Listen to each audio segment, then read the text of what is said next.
Hey, I'm Taylor Jones. I'm an intermediate level rider, and I train online at themotoacademy.com. He said, hang on, watch this.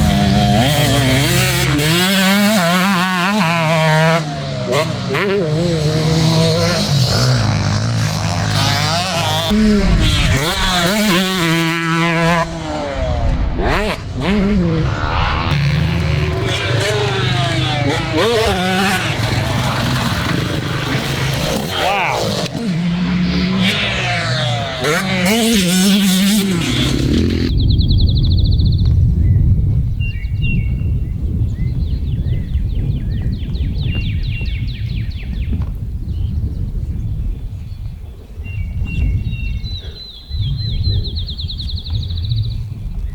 111.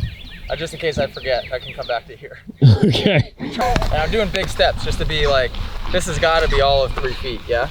These Sure. sides? Yeah, that's 3 feet.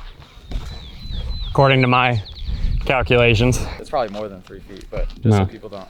26, 29, 32,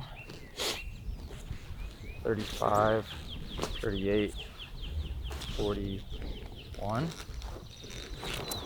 Wow, I guess 150, so 47, 150, 153, 156, 159. You're about there. Right here's the sweet spot, right? So one. It's pretty good. Yeah, that's far. 162 feet on 125. Fifth gear, wide open. The good thing about this jump, so I did this yesterday. I will not do this today. Too sore, I'm sick, I'm hungry, I'm dehydrated, my skin is dry, I have chapped lips. The good thing about this jump is that engaging it, you can kind of jump wherever. So this is the, what did I say, 162? This is the 162 mark. This was the sweet spot because it had a little bit of a downside. The other downside was not really right here. This was 141.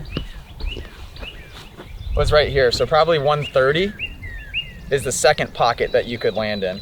Problem is if you went a little long here and landed at the 141 mark, we're essentially flat landing it.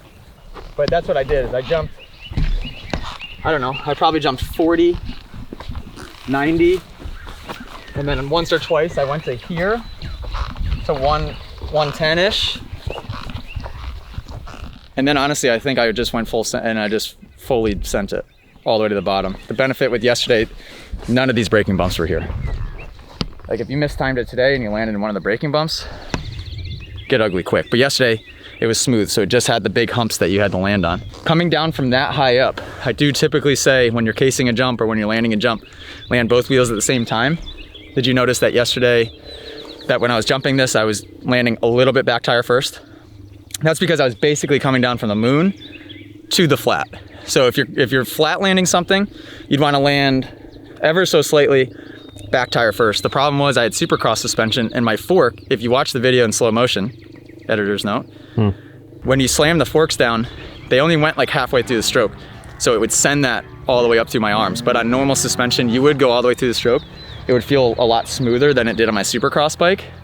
But that's the reason I was landing just ever so slightly like this, because it's flat. Fifth gear, what I was actually doing on some of them is I would downshift to fourth in the air, only because fifth, it was so high, and when I would land, I would need that extra torque. And I did the same thing at straight rhythm. When I sent that wall at straight rhythm doing the Pastrana tribute, I had the downshift in the air knowing that I went higher than I did far. This one I was way up there. I mean, if that's 162 feet long, how high up do you think I was? Well, the drop alone is probably 20 feet.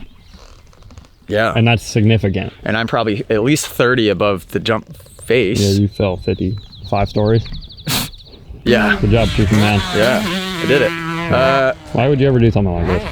Yeah, what's weird is like doing it and with the ground dropping away from you and with me lofting the front end as high as I do up like this, just straight Olympic skier style. It just felt like you were in the air forever. Pretty cool feeling.